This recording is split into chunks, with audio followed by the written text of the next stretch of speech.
Ladies and gentlemen, welcome. Iron Lady of the Western World. Olá, ferrenhos, bem-vindos ao Damascast. Eu sou Rafael Zatinski e estou aqui hoje com a Diane Matos. Tudo bem, Diane? Tudo ótimo. Oi, gente. E também estamos com o nosso convidado, que é o Mário Phillips, que ele é advogado, é professor universitário e também é presidente do Parabellum Jaraguá. Tudo bem? Tudo bem. Então, vamos lá. Então, Mário, a gente estava conversando, né, sobre a questão de poder debater mais hoje o tema, falando sobre a questão, sobre a parte de armamento, né? Eu gostaria de entender, por exemplo, né, qual que é a finalidade, assim, do armamento? Por que né, é importante ter ele? Uhum. No nosso país, a gente tem dois órgãos hoje controladores das armas de fogo. Tá? A gente tem o Exército Brasileiro e a gente tem a Polícia Federal. A arma de fogo, como instrumento, ela pode ser utilizada tanto para defesa, pessoal, patrimonial, quanto para a prática do tiro. Inclusive, uma curiosidade interessante é que a primeira medalha olímpica do Brasil, ela está relacionada justamente à prática do tiro. Aqui em Jaraguá do Sul, né, que é a minha cidade, aqui em Santa Catarina, onde eu resido, a gente tem uma festa cultural parecida com a Oktoberfest em Blumenau. Né? A Oktoberfest é a festa do chopp, né, nacionalmente conhecida. Em Jaraguá do Sul, a gente tem a Schützenfest, que é a festa do tiro. Né, muito parecido com a Oktober, mais destinada à prática do tiro. Com relação, então, aos órgãos de controle, a Polícia Federal são armas que são registradas nesse sistema, que é o SINARME, para fins de defesa, e a gente tem as armas registradas junto ao Exército, que é para fins de prática desportiva. Né? Todo atleta do tiro que quiser iniciar e praticar esse esporte, ele primeiro precisa fazer um registro junto ao Exército, que é a famosa sigla CAC. Né? Muitos conhecem por CAC. O que significa CAC? É a sigla de caçador, né? Caçador, atirador e colecionador. Então você se registra você apostila essas três atividades ou uma só, né? O básico ali é o atirador, e daí com esse registro junto ao Exército, você pode dar início à prática desportiva. Então, quando você for adquirir uma arma de fogo, por exemplo, você tem a destinação específica. Não, eu quero uma arma porque eu moro numa região perigosa, porque é uma região afastada, tem muita criminalidade, eu moro no sítio, no interior. Né? Então, eu quero ter um armamento em casa para fins de defesa. Você registra junto à Polícia Federal. Não, eu quero uma arma para prática do tiro, eu quero fazer uma das várias modalidades que existem no tiro. Né? Aí você compra uma arma e registra ela junto ao Exército Brasileiro. E a legislação brasileira é bastante restritiva com relação às armas de fogo. Né? Só para ter uma noção, para você poder adquirir uma arma, você tem que ter 25 anos de idade. E sempre foi assim, restritiva, desse jeito? Essa restrição ela surgiu a partir de 2003 com o Estatuto do Desarmamento, tá? Que é uma lei federal, à época incentivada e promulgada pelo então presidente Lula. Né? E o objetivo do Estatuto era justamente proibir qualquer tipo de circulação de arma de fogo no nosso país. Inclusive, logo em seguida ao Estatuto, tinha essa previsão, houve um referendo, né, nacional com relação à proibição ou não, e basicamente 2/3 aí da população foram contrários a esse tipo de restrição. Então o Estatuto do Desarmamento acabou não vingando, né, com a restrição total. Eles queriam acabar com todo tipo de comércio de armas de fogo no nosso país.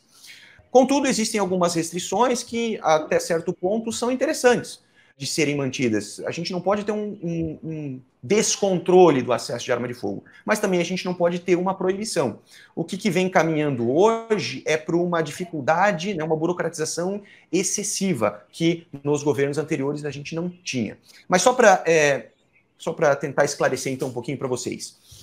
Você quer se tornar CAC, ou que é a caçador, atirador, quer iniciar a prática do tiro, ou quer comprar uma arma de fogo, você tem que preencher alguns requisitos, tá? E que são adequados por conta do tipo de material que a gente vai utilizar, que são armas de fogo, né, para a prática do esporte.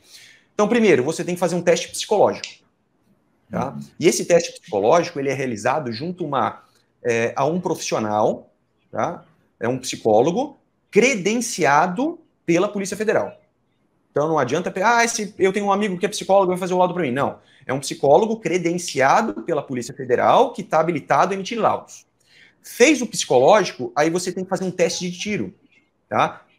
Também com um instrutor credenciado pela Polícia Federal. Ele faz toda uma prova de credenciamento, aí ele está apto para emitir laudos. Aí, com esses 2 documentos, você pode, diretamente ou através de despachante, fazer o pedido. Além disso, você precisa ter endereço fixo, né, e atualmente estão pedindo comprovante de endereço dos últimos 5 anos. Eu acho desnecessário, né? Até então era endereço lícito ali atual. Trabalho lícito, tem que ter alguma atividade laborativa. Para fazer o CR, que é a autorização para você praticar o tiro, basta ter 18 anos. Para comprar arma de fogo, daí tu já tem que ter 25 anos. 25 anos está ligado mais à questão da maturidade. E eu também acho adequado. Tá? Eu acho adequado ali, você com 25 anos já tem uma certa, né, maturidade, já tem um trabalho, né, você já é uma época que você já está saindo da faculdade, já está se estabelecendo na vida, né, e para evitar qualquer tipo de situação. Aí você junta toda essa documentação e aí dá entrada, ou no pedido de aquisição de arma de fogo junto à Polícia Federal, ou junto ao Exército para fazer o CR e depois a aquisição do seu armamento. Em outras palavras, tá? O acesso à arma de fogo, à prática esportiva, ela é bastante restritiva. Então, ela não é qualquer um que vai sair conseguindo. Além disso, olha que interessante, você tem que apresentar certidão de antecedentes criminais na esfera estadual, federal, eleitoral e militar. Você não pode estar respondendo a processo, a inquérito, né? Tem que ser, basicamente, ficha limpa. Mais do que exigido para os nossos políticos hoje em dia. Né? Um político para concorrer à eleição, não fui condenado. Né? No Exército não vai passar, não. Tem que ser ficha limpa, mas a verdadeira ficha limpa. Né? Então é bastante restritivo. E isso faz com que gere um certo controle. Eu gosto sempre de fazer uma analogia a veículo. A arma de fogo como se fosse um veículo, porque muita gente tem restrição, tem medo, né? Há um grande preconceito. O cara está armado, aí ele vai cometer um crime. Não necessariamente. Tá?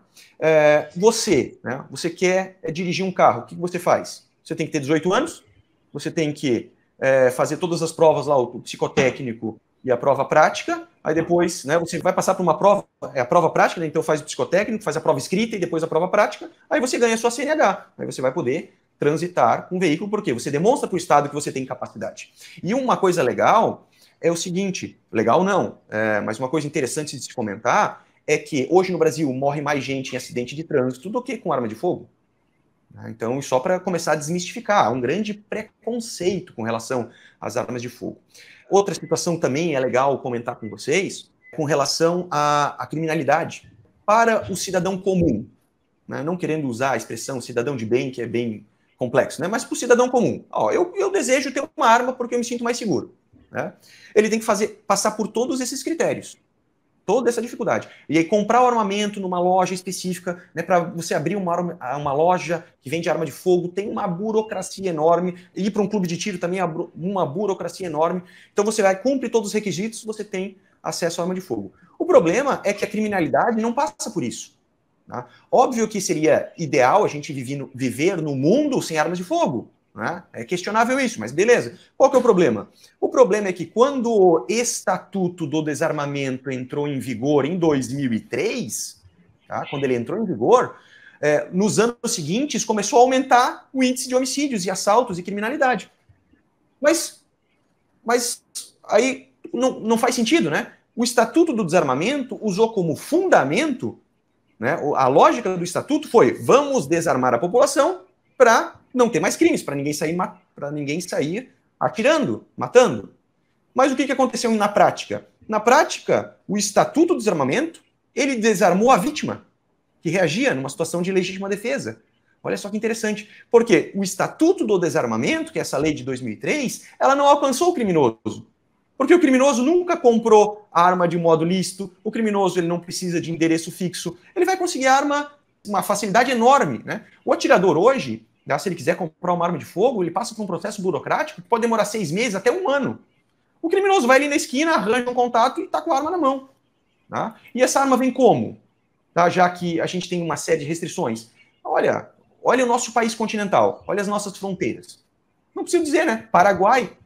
Né? Paraguai ali não tem como segurar. Então, o que acontece? Basicamente, isso é uma lógica burra que foi forçada goela abaixo na população. Né, através desse estatuto, dizer, não, temos que diminuir a criminalidade, vamos acabar com as armas de fogo. E aí, como que o legislador explica que houve um aumento exponencial da quantidade de homicídios, inclusive por armas de fogo? Não tem explicação. Né? A explicação justamente é: você tirou a possibilidade da vítima, né, da pessoa se defender. Tá? E o criminoso continuou tendo acesso às armas ilegais e sempre vai ter esse acesso. Então essa é a grande utopia, né, do pessoal que tem preconceito com relação às armas de fogo. Só para a gente entender um pouquinho o contexto, que eu acho que é interessante, que teve essa proibição em 2003. Como que era antes, né? Como que era a cultura antes ali dessa proibição? Né? Como que a pessoa ali tinha a questão da arma, como que usava a arma ali? Perfeito. Eu escuto muito, né, as pessoas que tentam justificar, as pessoas que, via de regra, têm preconceito com relação às armas de fogo, até certo medo, eu tenho medo de arma por alguma experiência, alguma coisa nesse sentido, né? Eles dizem o seguinte: se a gente liberar, se a gente facilitar o acesso legal às armas de fogo, isso vai virar um bang-bang, vai virar um faroeste. Tá? Isso é a maior falácia. E passa justamente por essa sua pergunta. Tá? Antes do Estatuto do Desarmamento, a gente não tinha quase restrição. Você adquirir uma arma de fogo era muito rápido. Né? Tinha que comprovar, mas quem fazia esse controle eram as polícias civis. Tá? E, inclusive, eu acho que é legal passar para o público de vocês a diferença entre posse e porte de arma de fogo, que são duas questões diferentes. A posse, tá? Quando a gente fala em posse de arma de fogo, a gente está falando na possibilidade de você adquirir esse armamento e deixar ele em casa. Você vai ganhar uma guia para levar para casa e pronto. Seja na sua residência, seja no seu local de trabalho, você vai ter um armamento para poder se defender. Tá? O porte de arma de fogo é o próximo passo. É a autorização para você poder circular, né, no território nacional com aquele armamento que você acabou adquirindo. Como funcionava, então? Antes do Estatuto do Desarmamento, você comprava as armas, você fazia o pedido junto à loja, uma loja credenciada, que também tinha certa burocracia, né? Não é qualquer esquina aí que vai abrir uma loja de arma de fogo. Tá? E aí depois era encaminhado para a Polícia Civil. Tá? E o pedido de porte, quem deferia ou não, era o delegado regional. Então, o interessante disso é porque ficava dentro da cidade, dentro da circunscrição, e o delegado olhava, fazia uma consulta do histórico: quem que é a pessoa que tem arma? Por que ele quer andar armado? Isso e assim, assado, ele está viajando, tal, perfeito, era deferido. Tá? E eu pergunto para vocês, antes do Estatuto do Desarmamento, havia um controle desenfreado de mortes por arma de fogo? Não. Tá? Então, essa falácia de dizer que vai virar faroeste é mentira. Tá? É uma grande mentira. Inclusive, os índices eram menores. Tá? Outra questão bem legal de ser apresentado, pena que eu não consigo passar os slides, mas eu tenho tudo isso em algumas aulas que eu acabo lecionando, a quantidade de homicídios por arma branca. Tá? É o cara que está com facão, com canivete, tá? Com uma faca de cozinha. Tá? Esse índice ele vem se mantendo equilibrado desde a década de 80.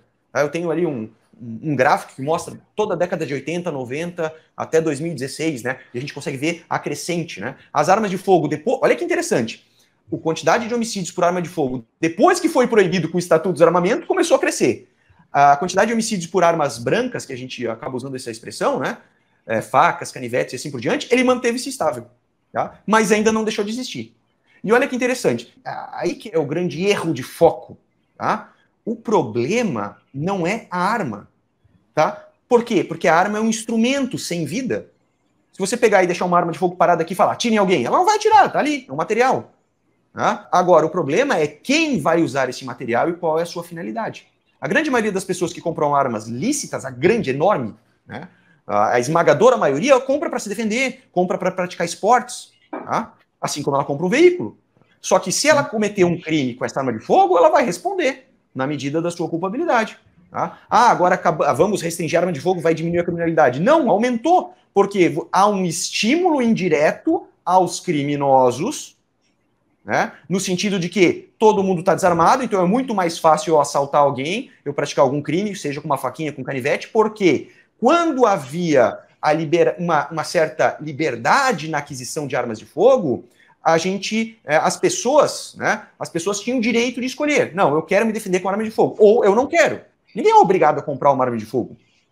Ninguém é obrigado a comprar um veículo. Tá? Mas quando havia esse direito, essa liberdade, tá? O criminoso ficava na dúvida. Será que a pessoa tem? Não tem? Não vou praticar nenhum tipo de assalto. Vou dar um exemplo também muito legal, isso está comprovado em dados, tá? Assim que o governo anterior, ali do Bolsonaro, entrou, tá? Houve uma queda exponencial no índice de criminalidade, tá? Em especial, de homicídios. Assim que ele entrou e gerou uma flexibilização, uma facilitação, começou a cair. Como é que o pessoal, os desarmamentistas explicam isso? Né? Por quê? Porque o criminoso falou, opa, peraí, já não vou mais assaltar porque eu não consigo subjugar ninguém. Vai que a pessoa está armada. Tá? E, assim, o maior exemplo que a gente tem hoje, não precisa pesquisar muito, Texas. Né? Texas, nos Estados Unidos. Por que o índice de criminalidade lá, de homicídio, é muito baixo? Né? Porque em cada esquina, em cada local, tem um cara armado. E aí, o criminoso, ele não quer morrer. Ele quer subjugar a vítima. Tá? E isso é uma análise de criminologia muito legal. A gente tem que ter essa mentalidade, a gente tem que estudar, tem que entrar na mente do criminoso. Tá? Por que ele vai fazer isso? Porque ele quer subjugar, ele quer ter poder. Mas o criminoso, antes de praticar um crime, ele coloca numa balança.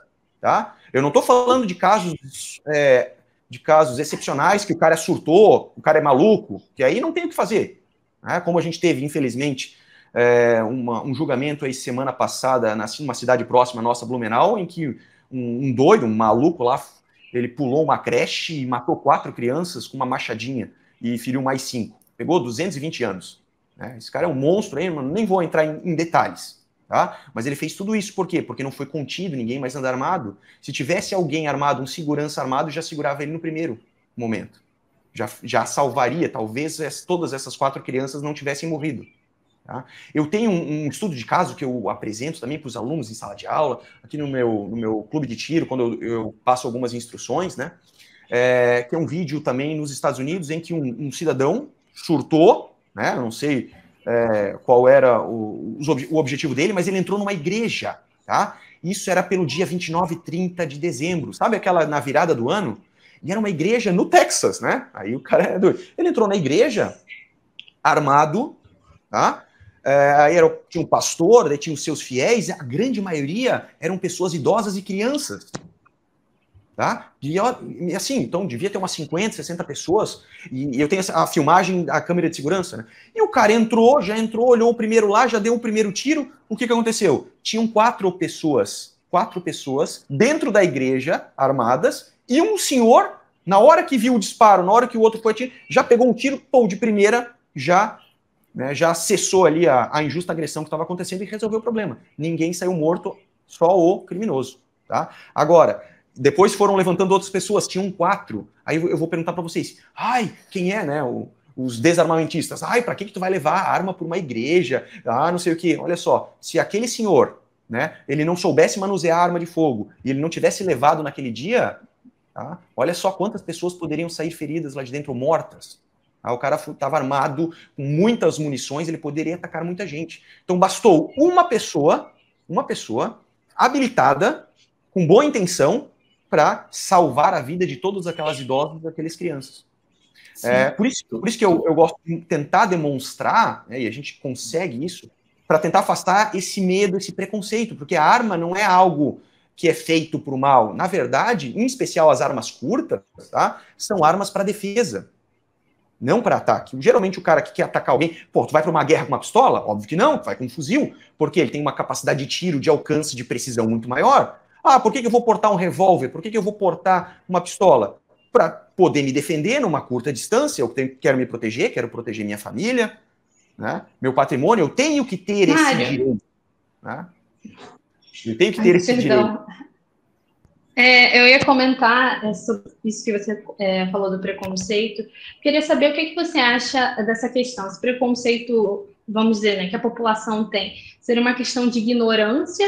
Ou você acha que existe algo assim por trás de questões políticas, instituições que querem que a população tenha essa visão errada, essa visão preconceituosa, essa visão confusa sobre o armamento? Ou seria uma questão só, a população não sabe, só uma questão cultural mesmo? Ou você acha que existe essa intencionalidade de certas pessoas, de certos grupos, de passar essa mensagem? Legal, excelente a sua pergunta. Na verdade, existem os dois. Tá? Eu já tenho eu montei esse clube de tiro já há 3 anos e a gente tem diversos públicos, né? E aí eu vou abrir um parênteses, porque o meu melhor público é o público feminino. Muitas mulheres, o marido tem arma em casa, daí traz a mulher junto para ela aprender a se manusear, mas eu adoro lecionar e dar instrução para as mulheres, porque elas prestam atenção. Os homens, eu já sei atirar, aquilo é tudo errado. Né? E via de regra, quando eu dei curso, vários cursinhos ali, tinha um homem e a mulher, né? Os meus associados vão ficar bravos, mas a mulher sempre atira melhor. Sempre, porque ela presta atenção, ela, né? Começa com um certo receio, daí tu vai se acostumando. Agora o nosso público feminino aqui no clube é enorme, né? A gente tem público, tem as mulheres donas de casa, tem médicas, tem de todo comércio, tá? E a prática do tiro esportivo, ele também serve como terapia. Tá? Porque quem nunca atirou, e eu faço o convite aí para vocês um dia fazer esse experimento, no momento que você começa a praticar o tiro, gera uma adrenalina, uma dificuldade na respiração, gera uma certa emoção ali. Tá? E é legal porque isso dá uma descarga, aí você vai, efetua os disparos daquele barulho, aí você vai entendendo como funciona o armamento, daqui a pouco tu vai pegando gosto, né? Eu tenho alguns colaboradores aqui, né, 2 colaboradoras mulheres, e elas adoram atirar com espingarda calibre 12, né, a famosa 12. Pô, estão atirando de 12? Sim, depois que tu pega o gosto, né? E dá aquela emoção, aquele recuo, e atiram super bem, né? E atiram super bem. Então, é bem legal, né? É bem legal ver a evolução que a gente tem, principalmente do público feminino, que começa com um certo receio, isso faz barulho e tal, mas depois vai se acostumando, vai entendendo como funciona o armamento, e aí você vai pegando segurança, e a prática se torna extremamente segura, né? Respeitando as normas de segurança. Mas voltando então à pergunta, senão eu saio muito ali da resposta, né? Muita gente então tem medo, tá? Tem medo por ignorância, por alguma experiência traumática ou por já ter sido assaltado, algo do gênero, e outras pessoas, tá? Outras pessoas mal intencionadas acabam defendendo o desarmamento civil porque tem objetivos escusos, né? Vou dar alguns exemplos. Todos os estados considerados ditatoriais, tá? Todos os ditadores, a primeira coisa que fizeram foi o quê? Desarmar a população. População desarmada não vai conseguir lutar pelos seus direitos. Então, isso é fato, tá? Podemos pegar Hitler, Segunda Guerra Mundial, com os judeus, primeira coisa, tira as armas. Aí eles estavam desarmados, tira a comida, vamos deixar eles enfraquecidos, joga nos guetos, e aí bota no trem e fizeram, e aí gerou aquele holocausto ali, que foi, eu acho que, o maior crime contra a humanidade, tá? Vamos pegar Cuba, Venezuela, tá? Restrição total, ninguém pode ter, só o Estado ditador. Aí você subjuga as pessoas. A maioria dos políticos no nosso país, principalmente de viés de esquerda, socialista, eles estão contra o armamento. A arma só na mão do Estado que eles controlam. Tá? Que eles controlam. Povo armado. Qual que é a grande política? A gente não precisa estudar muito para ver isso, né? É desarmar a população e deixar a população na ignorância. Quanto mais ignorante a população for, mais fácil de você controlar. Eu sou professor universitário na área do direito, e eu fico muito revoltado, indignado com aquilo que eu vi, com aquilo que eu vejo no dia a dia. Eu estou 15 anos em sala de aula, tá? E qual que é a minha revolta? A revolta é conhecer as leis, conhecer como funciona, como deveria ser, e verificar como é aplicado na prática. Tá? É muito triste ver isso, que basicamente o conhecimento acaba ficando circulando no pessoal do mundo jurídico. Tá? Vou dar um exemplo. Constituição. A população brasileira conhece a nossa Constituição? Se você perguntar para a grande maioria dos jovens que estão saindo do ensino fundamental, né, terceirando, eles nem sabem, a Constituição, o que é isso? Agora fala com o norte-americano, que é patriota. Ele sabe decora, a Constituição deles é pequena, é direta, objetiva, os princípios básicos estão ali. A nossa Constituição tem quase 200 artigos ali, ninguém conhece nada, tá? E aí, a gente está pecando muito na educação, a gente não está formando cidadãos conscientes. Por quê? Porque o cidadão brasileiro não conhece seus direitos, que estão garantidos na Carta Magna, estão garantidos na Constituição. Eu sempre defendi e vou continuar defendendo que no terceirão, em vez de a gente ficar aprofundando muito questão de biologia, de física, que você vai, né, se tornar engenheiro, alguma coisa, a gente devia ter uma cadeira que falava sobre a Constituição, a formação do cidadão, para ele saber os seus direitos, para ele ter consciência.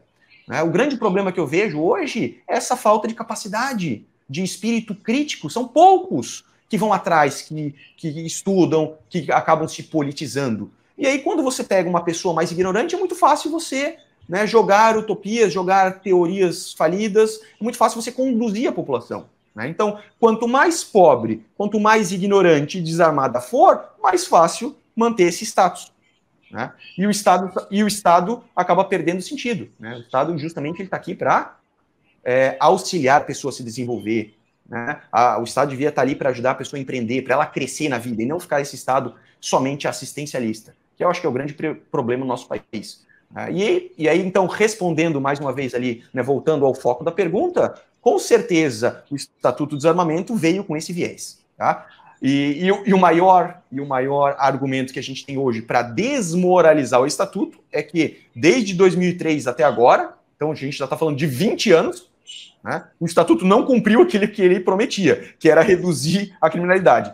Pelo contrário, aumentou e explodiu com arma de fogo. Então, não tem o que argumentar, tá ali, são dados técnicos, tá? É matemática e contra fatos não tem argumentos, ou pelo menos não deveriam ter. E, por exemplo, né, quando você estava falando sobre essa parte do terapêutico, né, em si, de estar ali acalmando, é muito interessante também, porque a pessoa, quando ela está ali atirando, ela aprende que, na verdade, isso daqui é um objeto, certo? Exato. E que daí você começa a controlar seu nervosismo, você consegue ter mais consciência ali de que é realmente uma arma e como que ela funciona, né? Sim, então, sim. Até tem aquele problema, né? Quando uma pessoa vê uma arma, já se desespera, solta ali, e isso pode acabar gerando outro risco, né? Porque também o bandido, ele também já está nervoso e, né, ele pode acabar ali pensando que a pessoa vai reagir e pode acabar matando. Uhum. Então, isso daí dá até consciência da pessoa, né? De conseguir saber como que ela lidar em cima daquilo. Você começa a controlar seus sentimentos, né? E a gente brinca que é o famoso tiroterapia, tá? Você tá nervoso, angustiado, tu pega uma calibre 12, dá 3, 4 disparos, aí você guarda o armamento e tal, daí tu... sabe? Porque dá uma descarga da adrenalina tão grande que, né, tu tira o estresse, assim, tu tira aquele sentimento ruim do teu corpo, e daí tu dá aquela relaxada. Grande maioria das pessoas aqui, dos profissionais que vêm, né, às vezes dão uma fugidinha durante a tarde, no horário do expediente, ou vem no final do dia, assim, e eles vêm, querem mais conversar aqui no nosso clube, né? Poxa, hoje o dia foi ruim e tal, vai lá dar uns tiros, daí no final eles saem agradecendo, pô, obrigado, né? Agora eu vou dormir mais tranquilo. Né? É bem legal essa parte aí que ajuda na saúde mental das pessoas. Né? Olá, ferrenhos! Sabia que estamos em diversas plataformas digitais? No YouTube, Spotify, Instagram e principalmente nosso site, encontrando vários artigos envolvendo a liberdade ou a falta dela. Não perca tempo e acesse damasdeferro.com.br e em nosso Instagram, @Instituto Damas de Ferro. E, por exemplo, Mário, que nem essa parte do Estatuto do Desarmamento, teve uma parte da flexibilização quando aconteceu ali a parte do Bolsonaro, né? Quando teve o governo do Bolsonaro, e depois agora começou a dar uma piorada. Mas como que piorou, assim? Como que acabou dificultando mais o acesso? Tá, a gente tinha alguns decretos do Bolsonaro que estavam flexibilizando. Só que, lembrem, tá? Esses decretos, eles não podem ir contra a lei federal, que é o Estatuto do Desarmamento. Tá? Então, a restrição sempre existiu. Quer comprar arma? Era 25 anos, trabalho lícito, endereço fixo, tá? Teste psicológico, teste de tiro. O Bolsonaro não tirou isso. E eu nem gostaria que ele tirasse. Tá? E os próximos gestores, presidentes, eu não quero que eles tirem, porque a gente tem que ter esse controle mínimo. Sim. A gente tem que ter. Então, isso foi mantido. O que aconteceu é que houve uma desburocratização, assim, era mais rápido de você adquirir, tá? Você poderia, por exemplo, né, vocês provavelmente não são atiradores, né, não tem esse registro, né? Então você poderia... Não, só fiz no stand já uma vez, mas... Certo, mas então na época do Bolsonaro você poderia ir num clube, né, numa escola de tiro regularmente habilitada, com todas as autorizações do Exército, da Polícia Federal, como a gente tem aqui, e você poderia pensar o seguinte, olha, eu tenho um amigo que tem arma de fogo, eu gostaria de ter uma também. Vou lá experimentar. Você ia no clube, auxiliado por um instrutor de armamento e tiro, efetuava com segurança prática alguns disparos de arma de fogo, depois você decidia, cara, gostei, vou querer comprar. Né? Ou não gostei, não achei uma experiência boa. Você tinha essa liberdade, esse direito. O último decreto hoje acabou com o tiro recreativo. Tá? Então você, em tese, não pode mais ir no clube só experimentar e ir embora. Você tem que ir lá já com a cabeça formada assim, eu quero me tornar atleta do tiro e já vou fazer todo o encaminhamento. Antes não. Tá? Então, o que isso acabou fazendo? Esse último decreto... aliás, esse último decreto, ele demorou para ser regulamentado. Tá? Então, basicamente, a gente ficou 1 ano e meio, tá? 1 ano e meio, sem a possibilidade das pessoas se tornarem atletas do tiro. Tinha vários conhecidos Várias pessoas, desde dezembro de 2002, travou tudo e começou a liberar agora, em setembro, agosto, desculpem, né? Julho, agosto, começou a liberar. Então, a gente teve muitos atletas que gostariam de iniciar a prática do tiro e não puderam. Tiveram que aguardar 1 ano e pouco. Olha que absurdo. Você, através de decreto e falta de regulamentação, proibia a prática de um esporte que você cumpre todos os requisitos. Por quê? Estava tudo suspenso, ninguém sabia fazer nada. Só pôde continuar a prática do tiro quem já tinha o registro. Então, é uma atividade, é uma prática esportiva que quem estava registrado continuou, quem gostaria de entrar não pôde. Então, isso foi um grande retrocesso que a gente teve, uma grande briga da classe dos atiradores, deputados também, que tem essa pauta armamentista, tiveram que ir brigando até começar a andar de novo, mas né, o prejuízo foi enorme. E essa questão do tiro recreativo ali dentro de clube de tiro, né, veja bem, então tem que ficar bem esclarecido que isso é algo bastante controlado, é um ambiente controlado, hoje está proibido. Então, eu quero praticar tiro, então fazer primeiro o registro no exército, para depois iniciar a prática do tiro. Isso eu não gostei. Então, não faz sentido esse tipo de situação. Fora outras questões com relação à validade da documentação, a dificuldade entre, por exemplo, você provou para o Estado que você tem capacidade técnica, psicológica, cumpriu os requisitos, já tem 25 anos. Certo? Muito bem. Aí você tem o CR de atirador, você já tem 1 ou 2 armas. Eu quero comprar outro armamento. Não, agora você tem que fazer o teste psicológico de tiro, tudo de novo. Mas eu acabei de fazer. Na questão da época do Bolsonaro, ele tinha uma flexibilidade justamente nisso. Quem já comprovou, não precisa ficar toda hora comprovando, porque isso se torna muito caro. E uma crítica que eu faço é o seguinte, hoje, do jeito que está implementado, a prática do tiro, ela ficou muito elitizada. Isso é um absurdo, principalmente com as pessoas um pouco mais carentes, que não têm condições financeiras. Né? Então, você está elitizando cada vez mais, né? Justamente por esse excesso de burocracia na hora de ter acesso à prática do esporte ou à prática do tiro. Isso é absurdo, né? Absurdo.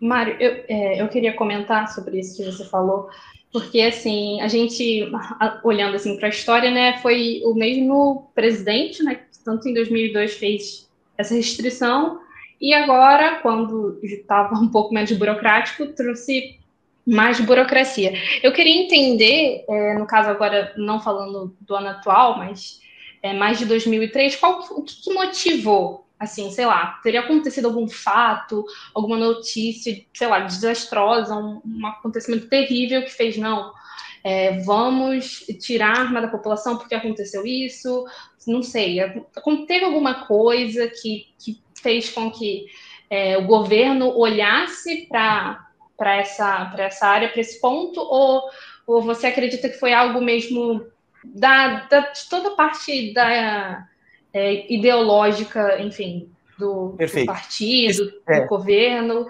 O que seria? Quais seriam os argumentos, né, para que em 2003 tivesse acontecido isso? Porque você diz que teve um aumento após 2003, né, de homicídios. Então, o que eles queriam mudar na sociedade? O que eles queriam mudar no Brasil com esse fim do armamento para a população?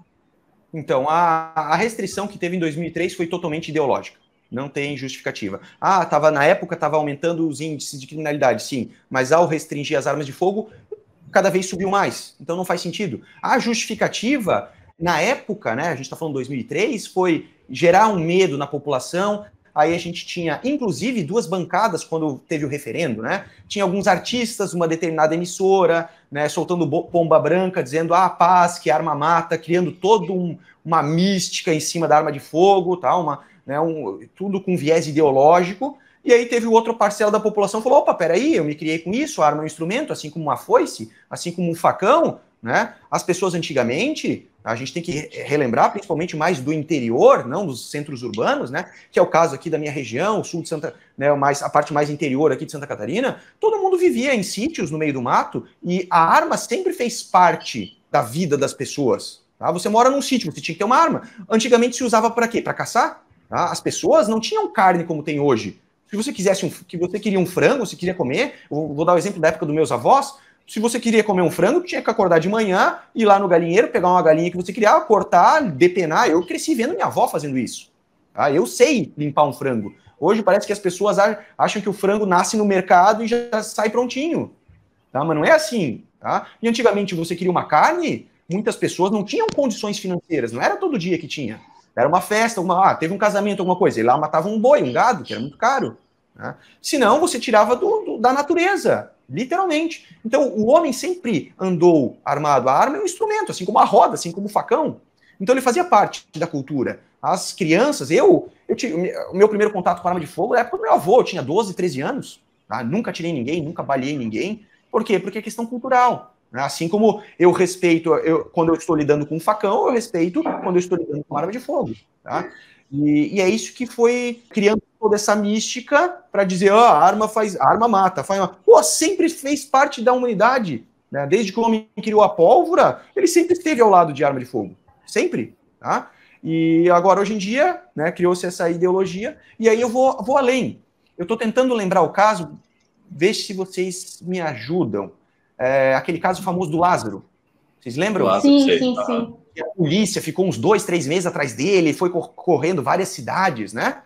E teve várias vítimas por causa que estava todo mundo ali. Cara, ele chegou, ele matou um pai de família, ele matou uma criança, um adolescente, ficou com a mãe das crianças no meio do mato, praticando crimes sexuais, olha só que absurdo, vários dias, no final matou a mãe, e continuou fugindo da polícia, e foragido, olha só, teve, né, de todas as casas que ele invadia, de todas as pessoas que ele atacou, teve um cidadão, tá? Teve uma família. Imagina você, tá na região que o cara tá solto. As pessoas, olha só, as pessoas largaram toda a casa, são pessoas mais humildes, mais do interior, largou tudo que tinha para ir para casa de algum parente para se jogar lá porque não queria morrer, porque estavam com medo das suas crianças, o pai não conseguia trabalhar e deixar a esposa em casa, né? E aí todo mundo largou tudo e fugiu. E alguns tiveram que ficar porque não tinham condições, tem muita gente carente no nosso país, infelizmente. Né? E aí ficaram e o cara entrava, atacava. Teve uma família que à noite escutou um barulho, ele chegou próximo do terreno. Né? O que o pai fez para defender sua família? Deu um tiro para cima. Tá? Tu acha que o Lázaro entrou? Mesmo armado, ele entrou na casa dessa família? Não. Né? A arma de fogo salvou a vida daquele pai, daquela filha, da sua esposa, e não precisou nem atirar no criminoso. Porque ele viu que, opa, aqui tem resistência, aqui eu não vou entrar. Aqui eu não vou entrar. Agora, se mais pessoas estivessem armadas naquele momento, com certeza ele não teria praticado tantos atos bárbaros como ele fez. A gente tem que criar a gente tem que ter alguma ferramenta de combate. Vou dar um exemplo que eu acho que é mais fácil de assimilação. A guerra no mundo, porque o mundo sempre, né, a humanidade sempre esteve envolta em várias guerras. Né, desde o surgimento, os grupos, um querendo dominar o outro e tal. E na época medieval, o que predominava era a quantidade de pessoas e a força bruta. Correto? Força bruta. Então, quanto maior fosse o cidadão, mais armadura ele conseguia carregar, pegava um cavalo grande, uma lança, uma espada, aquelas espadas extremamente pesadas, né? E eles iam degladiando, iam bater em todo mundo, o cara que era mais fraquinho, ele perdia uma briga, via de regra, correto? Então, era força bruta e quantidade de pessoas. Beleza. Depois que a humanidade descobriu a pólvora, tá? Houve uma revolução, inclusive nas guerras, porque não fazia mais sentido você ficar carregando toda aquela armadura pesada que tu dava um tiro e atravessava. Tá? E houve uma equalização de forças. Então, não é mais a força bruta. Imagina uma luta entre um homem de 120 quilos e uma mulher de 60 quilos. Ambos desarmados. E ambos sem conhecimento de alguma defesa pessoal, de alguma arte marcial. Certo? Um homem e uma mulher, 120, 60. Ok? Numa briga, quem é que vai eventualmente sair ganhando?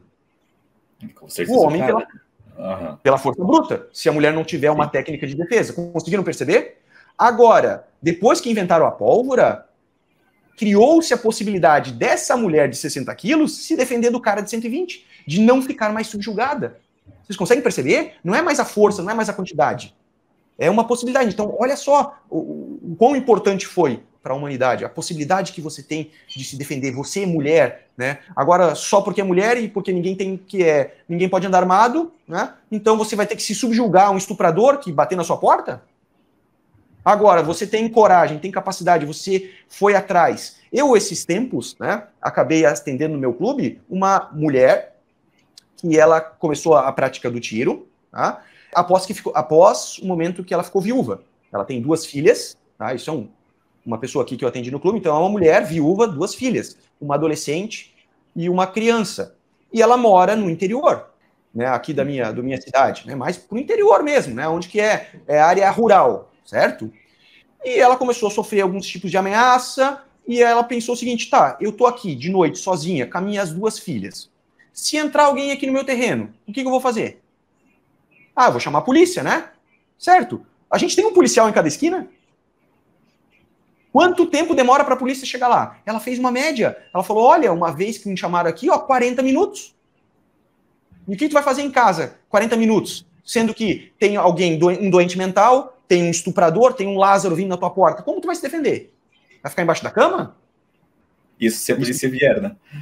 Ainda a gente tem dificuldade no efetivo, né? Mas já vou fazer uma brechazinha aqui, uma ressalva que a minha cidade aqui, Jaraguá do Sul, que tem olha que interessante, Jaraguá do Sul tem a festa do tiro, por várias vezes, inclusive agora, é considerado uma das mais seguras do Brasil, uma das cidades mais seguras do Brasil, com menor índice de homicídio a cada 100 mil habitantes. Então, das cidades que tem mais de 100 mil habitantes, a gente é considerada a cidade mais segura. E sempre está no top 10.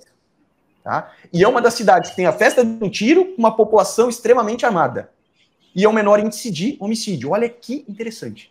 Tá? Isso também se dá, agora falando especificamente de Jaraguá do Sul, e não do estado de Santa Catarina inteiro, né, um dos estados mais armamentistas que a gente tem no país, né, com melhor índices de DH e menor criminalidade de um modo geral, mas em Jaraguá do Sul a gente tem algo que os outros estados, os outros municípios não têm. Tá? A gente tem uma boa relação com a autoridade policial, com a polícia militar, a polícia civil, o judiciário, eles trabalham unidos. Em algumas cidades há uma briga, há uma rixa entre polícia civil e militar. Aqui não, aqui há uma união. Tá? A gente tem uma associação chamada Associação Amigos da Segurança Pública, que ela se tornou referência no estado, inclusive está sendo implementada em vários outros municípios, em que há a sociedade civil, né, o judiciário, o Ministério Público, representantes da Polícia Civil, da Militar, Polícia Científica, eles se juntam e eles buscam sempre o melhor, buscam a segurança. Então aqui funciona, né? Aqui a polícia trabalha, aqui a polícia não é corrupta. Isso eu atesto. Né? Então nosso estado, além da questão dos armamentos, a gente tem esse diferencial, e aí que faz toda a diferença. Que eu gostaria que fosse no Brasil inteiro assim, infelizmente não é. Então, deixo aí, já aproveitando o espaço, deixar um abraço aí para os amigos da Segurança Pública, Civil, Militar, que fazem um excelente trabalho aqui na nossa cidade. Perfeito. E também, né, Mário, o que eu fico me perguntando, assim, é que o pessoal fica falando, não, é porque, vai legalizar as armas, quer dizer que vai ter mais armas, com certeza vai ter mais homicídios, né? O pessoal faz essa falsa lógica. Só que é aquilo, hoje em dia, que nem, vamos pegar a nossa amiga aqui, né, a Diane, que é carioca, pô, tá no Rio de Janeiro ali, tu sabe que existe diversos contrabandos e que, né, o tráfico lá, existe uma guerra constante, não consegue ninguém se defender, né? Todo mundo Sim. é refém ali do tráfico, de certa forma, né? É muito triste isso. Ali a questão é bem mais complexa. Ali o problema é da segurança pública. Tá? A gente tem que criar políticas de segurança pública e desmantelar o crime organizado. Mas parece que o governo atual está favorecendo. Olha quantos escândalos a gente está vendo isso. A única solução é tirar o poder econômico do crime organizado. Não tem outra saída. Eles têm muito dinheiro. E dinheiro compra armas, compra drogas e começa... Né? Aí tu monta seu núcleo. A partir do momento que você atacar o dinheiro, você retira o dinheiro, aí sim eles não vão mais ter condições. Eu não preciso ir muito longe, mas os armamentos que são apreendidos, seja pela Polícia Rodoviária Federal, em incursões em favelas, olha, é tudo material de ponta. O armamento que o crime organizado tem, muitas vezes é bem melhor, é bem superior do que o próprio policial. Isso é um absurdo. Mas como é que eles conseguem? Dinheiro. Né? Isso é a coisa mais fácil, né, que tem. Nossa fronteira, como eu falei antes, é muito grande. Então, nesse caso, a solução de segurança pública para Rio, São Paulo, é trabalhar as forças policiais, valorizar o profissional que sai de casa, e ali literalmente não sabe se vai voltar ou não, se vai ser baleado ou não, né, mas é o profissional que resolveu dedicar a sua vida pelo próximo. Então você tem que valorizar esse policial, você tem que dar condições de trabalho para esse policial, para esse agente da segurança pública, e tem que combater o crime organizado.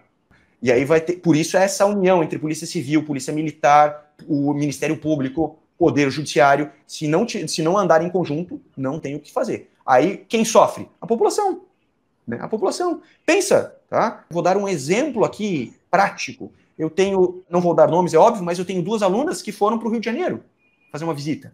Tá? Olha só, vamos pegar ali o exemplo da Diane, depois você me confirma se isso é real ou não. Tá?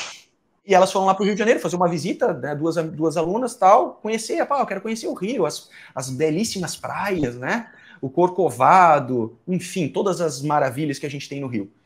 Aí ela foi lá, e aí no hotel que ela estava, fizeram um pacote, um city tour, né? Para uma favela bem conhecida. Ela foi, né? E só que ela e a amiga eram as únicas brasileiras, o resto era só gringo, né? Tinha alemão, italiano, tinha gente do mundo inteiro que vem conhecer. E ela falou, vamos lá conhecer, a gente queria ver como funciona uma comunidade, né? Essa ausência do Estado. Chegou lá no meio da favela, lá da comunidade, tá? Aí quem estava fazendo o translado, a pessoa, né, que pegava a van, levava né, e fazia a volta e depois trazia de novo no hotel, ele falou o seguinte, a partir de agora vocês não vão filmar. Vocês não podem pegar o celular e não podem ficar filmando, porque o crime organizado, eles têm tem que ter uma certa parceria ali para poder entrar. Simples assim. E aí, só que os gringos não entenderam e estava passando ali, aí passou uma molecada ali com um fuzil, né, algumas pessoas do tráfico ali, né, cheio de armamento, pendurado assim na rua mesmo, esgoto de um lado, aqueles gatos, fio, tudo assim, toda aquela loucura que é, né, a ausência do Estado de saneamento básico, eu fico muito triste com isso, né, não gostaria que existisse isso no nosso país, mas enfim, aí eles passaram por lá e o cara pegou e estava gravando assim, filmou, aí os traficantes vieram para cima, tá? Daí as 2 meninas falaram, professor, eu achei que eu ia morrer naquele dia. Eles vieram de forma tão grosseira, assim, apontando o ar, vai morrer todo mundo.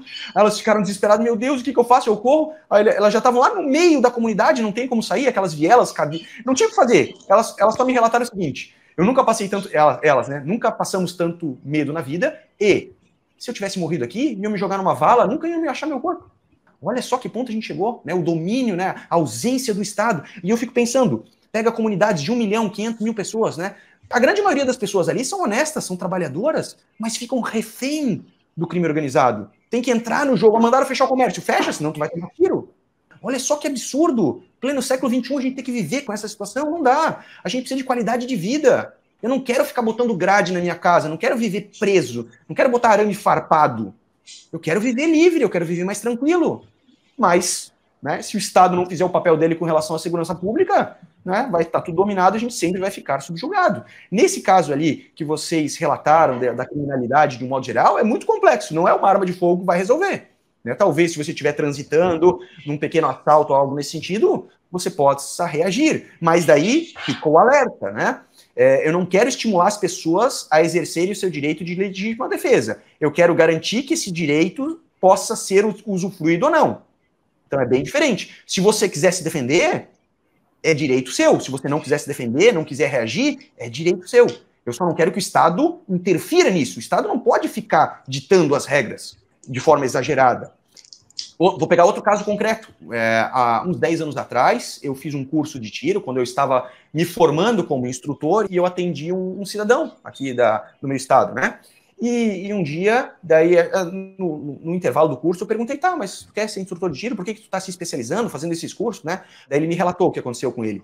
Um dia ele estava voltando para casa, e o veículo dele foi abordado, fecharam o veículo dele, um ficou no carro, o assaltante entrou atrás do veículo, estava ele e a noiva dele, a esposa. Não, era noiva na época, né? E aí entrou o cara atrás, armado, vou fazer o quê? Né? Perdeu a janela de oportunidade. Nem tinha arma, nada, ele não iria reagir. Levaram eles para um matagal, amarraram o cara, deixaram ele de joelho, né, sem roupa, e começaram a molestar a noiva na frente dele. Né? E então ele lembra, assim, eu lembro quando ele contou a história assim, com lágrimas nos olhos, né? E ele falou o seguinte, eu vou morrer. Ele tinha certeza que ele ia morrer. Tá? Literalmente ele tinha certeza, ele estava no meio do mato assim, né, os caras estavam com o carro, pegaram tudo dele, e ele vindo aquela cena, ele não podia reagir, ele se deixou subjugar por aqueles 2 criminosos, né, nem vou xingar eles, tá? Mas enfim, aí começaram a fazer roleta russa, vocês sabem o que é isso? É um revólver que tem um tambor, bota uma munição, gira, fecha e puxa o gatilho. Começaram a brincar de roleta russa com ele. Ele estava ali, amarrado, subjugado, pelado, vai fazer o quê? E aí, no final, os caras foram embora, né, deixaram eles ali, levaram os veículos, todos os pertences, e ele não morreu porque não era a hora dele. Mas daí ele me relatou o seguinte, ele falou assim, Mário, eu nunca mais na minha vida vou passar por isso. Eu prefiro morrer lutando do que ser subjugado a esse ponto. E é um direito dele, se ele quiser reagir, ele reage. Eu não estou estimulando ele a reagir ou não, mas é a escolha dele. Eu, por exemplo, eu vou decidir se numa situação de um ataque, de uma injusta agressão, eu vou reagir ou não. Eu estou com meus filhos, estou sozinho, tem gente próxima ou não, é uma decisão que eu vou tomar naquele momento.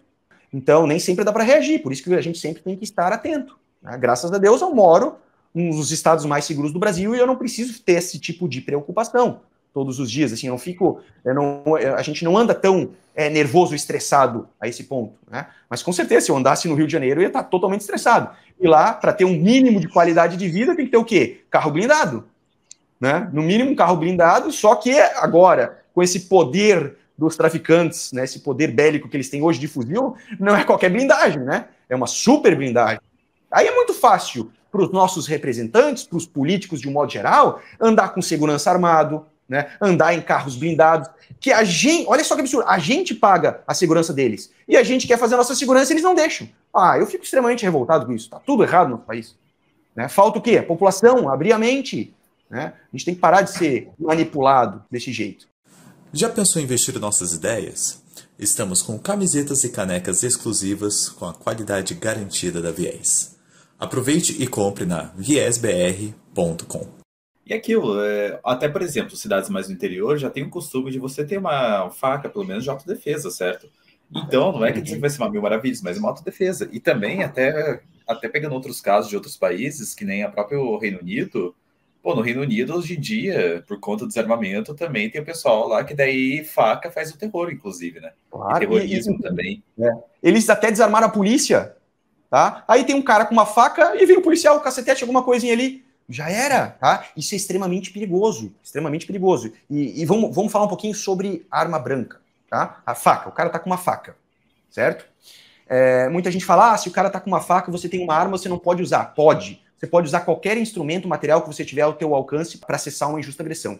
A faca que a gente tem na cozinha, que a gente compra no mercado, que você dá de presente uma faca de churrasco pro seu amigo, é tão letal quanto uma arma de fogo. Tá? É tão letal quanto, só que não há qualquer restrição. Tá? Não existe qualquer restrição. Você, olha que interessante, você, quando está ensinando seu filho, sua filha a comer, tem 5 aninhos, 6 aninhos, tu dá uma faca para a criança e ela não sai matando todo mundo. Mas vocês conseguem perceber o quão perigoso é? Uma faca sem ponto não, mas tu vai no restaurante, é uma faca normal de churrasco. A criança tá lá, minha filha de 6 anos tá cortando, bonitinho. E o perigo que é uma arma, assim, se uma pessoa tiver armada, tiver com uma faca, tá? A pessoa tiver uma faca na mão, um canivete, um punhal, uma faca de cozinha, não importa. Tá? E eu estiver desarmado, tá? Sabe qual que é a recomendação? Eu já fiz alguns cursos, inclusive quando fala combate de armas, tá? Sabe qual é a recomendação? Corra. Corra. Né? Eu sou faixa marrom de jiu-jitsu. Se vier alguém na minha direção com uma faca, eu vou correr. Tá? Eu vou correr. Por quê? Porque eu vou entrar numa luta que eu não sei o resultado, o cara vai estar com uma faca, se ele pegou no pescoço, acabou. Acabou, e você tem que estar preparado. Então, eu irei lutar com essa pessoa, se eu estiver encurralado, eu não tenho para onde ir, eu não vou morrer de graça. Aí vamos para cima e vou desarmar o cara e vamos. Agora, eu tô desarmado, ou se tiver com a minha família, vou para cima, não quero nem saber. Prefiro morrer lutando. Agora, eu estou desarmado, tô num ambiente que dá para fugir, eu vou sair correndo, porque a arma é tão perigosa quanto uma arma de fogo. Nos Estados Unidos, eles têm, a metragem deles é diferente, mas eles têm uma teoria sobre o 21 pés, né? 21 pés deve dar em média 7 metros. Eles fizeram alguns estudos, e o norte-americano ele tem vários estudos, o FBI tem vários estudos com relação à balística de um modo geral e armas de fogo. Eles constataram o seguinte, se uma pessoa tiver uma faca, um canivete, um punhal, e ele estiver a 21 pés de você, e você está armado, num porte velado, no dia a dia, né, você está com uma arma, se o cidadão tiver um mínimo de habilidade, sim, não é nada extraordinário, ele dá 2, 3 passos, sai correndo e enfia uma faca em você, a chance de você reagir é muito baixa, mesmo estando com uma arma de fogo. Olha que interessante. Por isso que o policial norte-americano, quando vê alguém com uma faca correndo atrás dele, ele não pensa 2 vezes, ele puxa a arma dele e começa a atirar até o cara cair. Tá? Por quê? Porque a arma é tão letal quanto. Se ele chegar próximo de você, ele vai te estocar e tu vai se defender como? Vai botar a mão, vai atravessar? Né? Pegou no pescoço, pegou numa artéria, pegou na femoral, já era, pegou na barriga, no peito, no tórax ali, ó, acabou. Né? Até você ser socorrido, já era. Então, olha quão letal é. Por isso que a gente tem que começar a desmistificar. Tá? E agora, então, o governo vai fazer o estatuto do desarmamento de faca agora? Não tem como. A faca faz parte da evolução do ser humano. Isso começa desde a Idade Medieval, quando eles começaram a afiar osso. Lembram disso? A gente vai na pré-história, pô. Agora vão proibir faca. Não dá? Não dá? Então essa é a lógica deturpada. Olha que nível de ignorância a gente chegou. A gente consegue perceber o nível de ignorância? Até eu tenho um livro aqui, um livro que fala sobre violências e armas de fogo. Foi feito um estudo, inclusive, pegando o gancho da Inglaterra, que uma historiadora mulher, né, é a Joyce Malcolm, tá? Joyce Malcolm, eu estou vendo ele na minha estande aqui. Ela faz justamente um estudo da evolução da criminalidade, dos índices e o aumento que teve da criminalidade com as restrições à arma de fogo, que é justamente o caminho inverso, tá? E ela traz dados, é uma PhD, e ela traz dados ali que mostram justamente isso. Por quê? Qualquer estatuto restritivo de arma de fogo, hoje no Brasil, por exemplo, porte é proibido. Porte de arma é proibido. A aquisição ficou muito difícil, em especial com as últimas decisões do STF. Também, né, um tribunal extremamente politizado, e não o deveria ser. Né, deveria somente garantir a Constituição e ponto final. Palavras do ministro Luiz Fux, né, numa indireta que ele deu um determinado julgamento. Tá? Mas essa autora, ela demonstrou que o aumento de restrição de arma de fogo favorece o criminoso, que se sente mais confortável, e a criminalidade, logicamente, aumenta. E o criminoso, que como não passa pelo processo comum de aquisição de arma de fogo, o que acontece? Vai haver um estímulo indireto à prática do crime, subjugar as pessoas. Vou pegar outro exemplo, que a gente conversando aqui já me veio à mente. Suíça. A Suíça não tem exército. Todo cidadão, ele é um potencial, que tiver 18, não lembro agora se é 65, 70 anos, é um potencial militar que vai ser chamado numa situação de guerra. Extremamente evoluído. Quando atinge 17, 18 anos, você faz um treinamento por um período, e no final do treinamento, você leva para casa o seu fuzil. Eu vi uma reportagem que mostra justamente o seguinte, né? E o Estado te dá, olha só, o Estado te dá um fuzil. Tá vendo isso? E as pessoas não saem se matando? E aí mostrou justamente uma reportagem, e mostrou o cidadão, olha, ó, esse era o fuzil do meu avô, esse aqui é o do meu pai, e esse é o meu. E a gente está aqui, pronto, se a gente for chamado. Uma vez por ano eles fazem uma revitalização, eles chamam as pessoas como se fosse uma confraternização, umas práticas de tiro esportivo ali, para eles terem a prática, terem a capacidade de utilizar o armamento se forem chamados, né? E a vida que segue, e vê lá o índice de criminalidade. Então, a questão da criminalidade não está ligada à arma de fogo, e sim à forma como o Estado rege a segurança pública.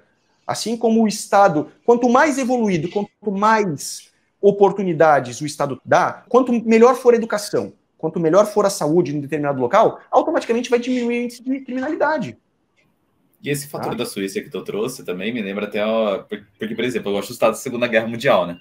E durante a Segunda Guerra Mundial, um dos fatores que fez com que a Alemanha nazista não invadisse a Suíça, que tinham vários fatores, tá? Existia um plano, inclusive, nazista para poder invadir a Suíça.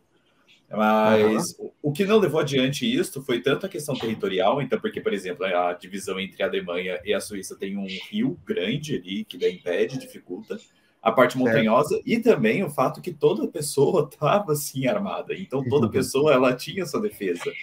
Então, é que nem o mesmo caso dos Estados Unidos. É muito difícil de uma pessoa, né, de um país invadir os Estados Unidos em si, porque todo mundo pode ser um soldado. Exatamente. Não está... Não é centralizado, né? O maior exército americano é a população. Né? O maior exército americano é a população. Vai invadir lá os Estados Unidos, não consegue. Né? Toda casa vai ter alguns estados mais restritivos, outros mais permissivos, mas de um modo geral o cidadão norte-americano, né, quando chamarem ali para a guerra, né, eles têm uma mentalidade patriótica diferente da nossa, até porque no processo evolutivo deles como nação eles sofreram muitas guerras, literalmente eles deram a vida na Guerra da Independência, né? E aí era americano matando americano, depois Guerra da Secessão, Norte e Sul, então literalmente eles tiveram que lutar. Muitas pessoas morreram para chegar ao ponto do Estado que eles têm hoje. Então muitas pessoas deram a vida, por isso que lá o exército é tão forte e as pessoas valorizam o militar. Né? Valorizam as pessoas que vão para a guerra, dão sua vida, né, pelo Estado, pela nação, pela estrutura patriótica que eles têm hoje. Eu gostaria um dia de viver num Brasil assim também. Um Brasil mais patriota. Não só o patriotismo ligado ao futebol, à Copa do Mundo, mas sim ao patriotismo à terra. Não, esse é o nosso país. Vamos defender a nossa nação, vamos defender o nosso país. Eu espero um dia que a gente atinja esse nível de patriotismo. Mário, eu queria comentar com você, aí já partindo assim, pensando numa conclusão, né, de tudo que a gente falou, o que a gente pode fazer agora para mudar essa situação, né, para tirar toda essa ignorância, como a gente comentou, né, que existe tanto essa ignorância de falta de conhecimento, tanto a questão ideológica de fazer com que as pessoas estejam nesse contexto, né, como que a gente pode mudar isso nessa questão de pensamento, e como que nós, como cidadãos, até numa maneira individual, como que a gente pode se proteger dessa criminalidade? Porque, como você falou, né, hoje já é muito difícil, se eu quiser entrar num clube de tiro, é toda uma burocracia, né? Vou ter que entrar, aceitar o esporte, enfim. Mas como que eu hoje, como indivíduo, como mulher que, infelizmente, devido ao meu gênero, sou muito mais vulnerável situações, enfim, terríveis, como que a gente pode se proteger? Ainda mais que, assim, eu vivo no Rio de Janeiro, então é assustador, tipo assim, o potencial de você ser morto todo dia, de você sofrer um assalto, existe sempre esse potencial de eu não voltar para casa, de morrer, de acontecer alguma coisa terrível, algum trauma. Graças a Deus nunca aconteceu comigo, nem com a minha família, não sei como, porque a gente vive na região metropolitana, então, infelizmente, Deus, né? Amém. Outras pessoas, né, ao nosso redor são muito expostas a isso, mas como que a gente, como indivíduo, pode também, né, tá se protegendo, infelizmente, nesse contexto mais restritivo que o Estado nos impõe? Queria saber, tanto dessa questão, né, ideológica, de pensamento, tanto essa questão individual. Certo. A questão ideológica passa pela educação. Educação, conhecimento, não tem. O que liberta o ser humano? Conhecimento. Tá? Então a gente tem que difundir a prática do tiro esportivo, estimular o tiro como um esporte, e aí as pessoas vão criando essa consciência. E precisa de políticas, né, nesse sentido. A gente deveria ter mais políticas culturais com relação a cultura, esporte, lazer, né? Poderia estar mais ligado. Aqui na nossa região a gente tem bastante isso, é bem forte. Mas para desmistificar é só conhecimento, tá? É uma situação para tirar esse viés ideológico, talvez demonstrar para os alunos em sala de aula algo, só um pouquinho, é isso, nesse sentido. É mais complicado. Agora, fora essa questão da ideologia, para você se defender, tá? A gente tem dois fatores, tá? A dificuldade do acesso, né? E o grande poder bélico do crime organizado. Com certeza você não vai conseguir se defender do crime organizado. O cara vem com um fuzil contra você, não tem o que fazer. Tá? Não vai ter o que fazer. Mas você pode se defender de alguns outros ataques. Por exemplo, estuprador, você está caminhando na rua, uma rua escura, determinado horário da noite, o ônibus não passou a van, você está ali à mercê. Ou você pega uma carona, um aplicativo e alguém vem para cima de você, que não seja o crime organizado, não seja arrastão, nada do gênero. Você, mulher, se não souber uma arte marcial, eu recomendo, então, eu gostaria que as artes marciais estivessem nas escolas, né, e você do Rio, então, a gente tem a prática do jiu-jitsu, que é famosa, né? E parece que a gente não valoriza no nosso país, né? Nos Estados Unidos, na Arábia Saudita, né? O sheik chegou lá, não, vou botar essa arte aqui para todo mundo aprender. Então, primeiro eu recomendo uma prática de uma arte marcial para você ter uma defesa. Isso é bom para a mente, para o corpo, né? Auxilia muito. Não tenho capacidade agora no momento, ou vou demorar muitos anos para conseguir ter esse tipo de conhecimento, né? O que poderia fazer? Você poderia usar um instrumento de menor potencial ofensivo, uma arma não letal. E existem várias armas não letais. A que eu recomendo, a que eu gosto muito, talvez seja a mais eficaz, e que eu dei, inclusive, para minha mulher, é o spray de pimenta. É um sprayzinho assim. Aí tem um que é direcionado, tem um que é nuvem, e eu prefiro aquele que é misto, tá? Que gera uma nuvem. Essa talvez seja o melhor instrumento para uma mulher se defender num caso de estupro. Vem um cara atrás, começa ali um maníaco, né, que a gente está sujeito. Lembra? Tem vários casos aí, inclusive no seu estado, né? O cara começou a ir atrás da mulher, como que eu vou me defender agora? Não tenho arma de fogo, tenho dificuldade, eu tenho medo, não quero. Spray de pimenta. Tá? Tem uns outros sprays vendidos legalmente no nosso mercado. Ah, mas eu vou usar aquele spray num ambiente confinado, em algum lugar, eu vou respirar aquilo também. Sim, mas você vai gerar uma incapacitação para o cidadão. Tá? Você vai segurar aquele negócio, vai pegar no rosto dele, vai estar no ar, ele vai respirar, vai fechar os olhos, vai gerar uma incapacitação nele, pode ser que ocorra em você, mas você vai conseguir evitar, sai correndo, gritando, e aí você consegue se proteger. Tá? Esse é o melhor instrumento. Ah, vem um animal, às vezes, um cachorro, já usa também. Tá? Então é o melhor, não vai matar a pessoa, pode ser que te afete também, mas, assim, de longe, para quem não tem nenhuma técnica de defesa, é o instrumento que eu mais recomendo. Tá? O mais recomendo e funciona. Porque eu já fiz alguns treinamentos com spray. Tá? Isso vem no olho, isso tranca a respiração, queima tudo por dentro, tá? Gera uma incapacitação na hora. Para caso de crime sexual, é a melhor coisa que tem. Usa aquele negócio e sai correndo. É mais eficaz que o taser, inclusive? Muito mais, 1000 vezes mais. Por quê? Assim, o taser, né, é uma marca, né? Mas é esse instrumento de eletrochoque ali, né? É muito utilizado por forças policiais. E eu vi várias experiências, inclusive de policiais, amigos meus aqui, que usaram e não deu certo. Qual que é o problema do taser? É dois. Ou tu tem que encostar, daí tu tem que chegar próximo do agressor, se ele tiver com uma faca ou alguma coisa, ferrou, né? Ou ele pode tirar da sua mão. Ou você vai lançar ele, que é o mais comum. Você vai apertar no gatilho e aí 2 pontos vão... 2 dardos são lançados com um cabo. Aí tem taser tem várias distâncias, certo? Qual que é o problema? É como se você desse um tiro, mas aquilo ali tem que abrir para dar o efeito desejado, tem que os 2 grampos entrarem na pele para fechar o circuito. Então, por exemplo, se o cidadão tiver com uma jaqueta, já não vai entrar. Uma jaqueta de couro, já não vai pegar, tá? Se pegar só um dardo, o cara arranca com a mão. Também não vai gerar incapacitação. Então tem que fechar o circuito, é muito difícil. Né? Uma coisa que já aconteceu com policiais aqui na minha cidade, eles foram usar o taser, pum, deu um tiro. Um pegou no peito e outro pegou na cinta que o cara estava usando. Não fechou o circuito. O cara veio para cima, os policiais tiveram uma dificuldade, larga o negócio, puxa a arma de fogo, tiveram que combater, né, com arma letal. Mas eles começaram com menor potencial ofensivo e foi progredindo, né, o uso progressivo da força, e aí acabaram usando esse segundo equipamento. Mas então, taser é furada. Os que vendem no Paraguai não é o de lançar, é o de encostar. Acabou. Uma mulher com o negócio ali vai dar o choquezinho no cara. O cara vai, vem com essa maquininha de choque. Vai chegar lá, o cara vai pegar da tua mão e tu vai usar contra você. Não dá certo. O spray não. O spray não precisa estar próximo. Aperta aquele negócio e sai gritando. Né, abaixa a cabeça aqui, bota a mão no rosto e sai borrifando aquele negócio torto e doidado. Funciona, tá? Porque eu já tomei, né, spray, já fiz treinamento com spray e é uma sensação horrível. Parece que vai morrer. Não consegue respirar, queima tudo. Perfeito. Mário, muito obrigado pelo episódio, muito obrigado até por trazer esse conhecimento também, até porque a gente tem essa dificuldade de conseguir até difundir sobre essa parte de como a pessoa consegue se defender, né? Legal, então, de saber sobre a importância do armamento, da cultura em si, de não é uma coisa de sair atirando a rodo, mas sim algo para você ter um equipamento para se defender. Né? Exatamente. Então, novamente, muito obrigado. Né? E aos ferrenhos que assistiram até aqui também, obrigado. E a gente se vê no próximo episódio.